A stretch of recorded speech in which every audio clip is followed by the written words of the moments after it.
సోమందపల్లి మండలం, శ్రీ సత్యసాయి జిల్లా. నేను గత 30 సంవత్సరాల నుండి కూడా చిరంజీవి వీరాభిమాని.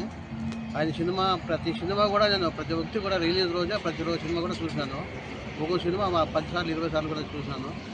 అయితే ఇంద్రాక్ష సినిమా సక్సెస్ కానీ అది ఖచ్చితంగా నేను ఫంక్షన్ చేసి తీరాల్సిందే. చేశాను, సుమారు ఖర్చు పెట్టుకున్నాను. నాకు అంత ఉత్సాహం, ఎందుకంటే ఆయన అంటే నాకు వీరాభిమానం అనమాట. అయితే ఆయనని నేను చూడాలని హైదరాబాద్కి 2 సార్లు పోయినాను, నాకు దర్శనం ఇవ్వలేదు. మళ్ళీ మంత్రుల ద్వారా కూడా రికమెండ్ చేశాను. ఒక పవిత్రమైన ఒక నవాబు చక్రవర్తి కథ, జానపద కథ రాసి ఆయనకు అంది వల్ల ఆయనకు సూటబుల్ అయినట్లు రాశాను అనమాట. చరిత్రాత్మకంగా ఉంటుంది, మరి రికార్డ్ అయిపోతుంది. ఈ బాహుబలి కూడా పనిచేయదు, ఆ విధంగా ఉంటుంది. అట్లా రాశాను. ఆయన కోసం ఎన్ని కష్టాలు పడినానో, ఎన్ని ఇబ్బందులు పడినానో, ఎంత ఖర్చు పెట్టుకున్నానో. అయితే ఆయన గారే నాతో చెప్పలేదు అనుకో, ఖర్చు పెట్టుకో చేసుకొని. అది నా అభిమానం, ఆయన మీద నాకుండే ప్రేమ, నా విశ్వాసం అంతే. ఆయన కోసము తిరిగి బేజారైపోయి చేతగాక లాస్ట్లో జీడ్చుకుస్తున్నా.